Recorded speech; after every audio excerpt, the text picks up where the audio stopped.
worse. "Hello, Jared," Amanda said. "I heard you moved back to Honey. You're turning your parents' ranch into a rodeo school, right?" Without waiting for an answer, Amanda continued, "Mary Monroe said she saw you riding that motorcycle of yours around town, and she said you were going quite fast.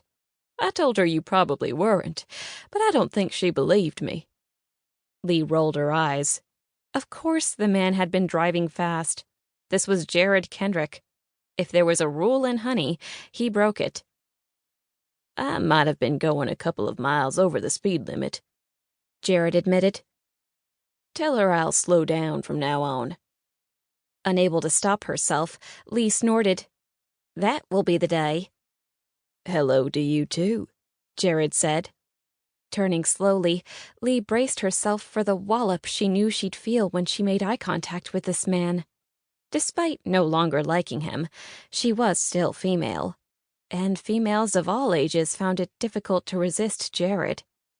He was tall, over 6 feet, and had amazingly thick, dark brown hair and equally dark eyes.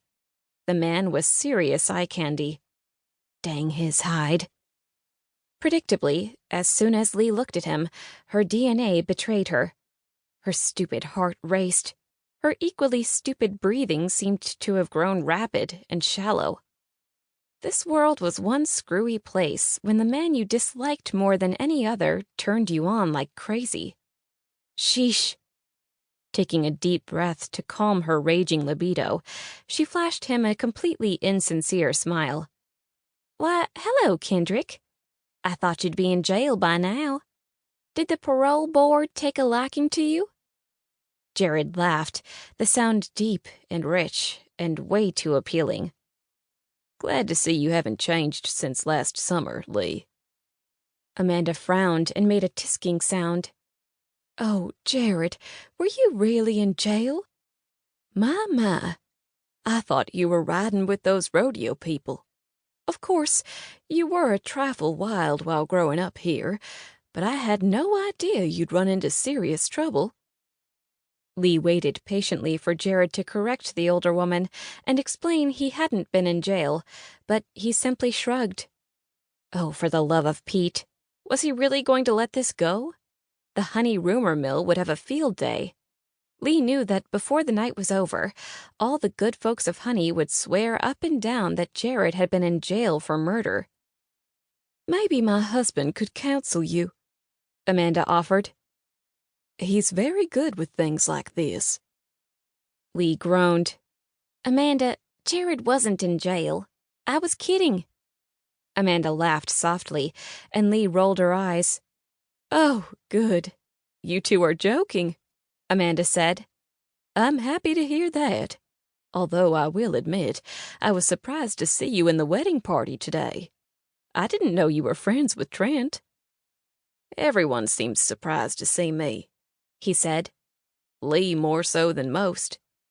I especially liked the way she screamed when she noticed me standing next to her brothers by the altar. You'll have to check with your husband, Amanda, but I bet she's the first bridesmaid to scream like that during a ceremony." "Oh, please. I'm sure a lot of women scream around you," Leigh said, and then she felt like whacking herself on the side of the head when she realized the interpretation that could be put on her words. From the grin on Jared's face, he'd taken it as a compliment to his lovemaking prowess. Leigh shook her head.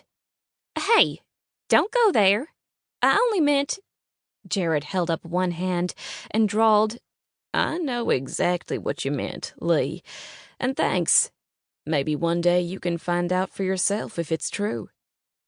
Keenly aware that Amanda was watching them, Leigh said in her sweetest voice, "Kendrick, I'd rather two-step with a rattlesnake." No, wait. It wouldn't be much different, would it? Amanda frowned and looked from Leigh to Jared, then back at Leigh. "What are you talking about, dear? Are you teasing Jared again?" A sexy grin slowly crossed Jared's handsome face. "Yeah, Leigh. Are you teasing me again?" "I'm completely, absolutely sincere," she said firmly, which only made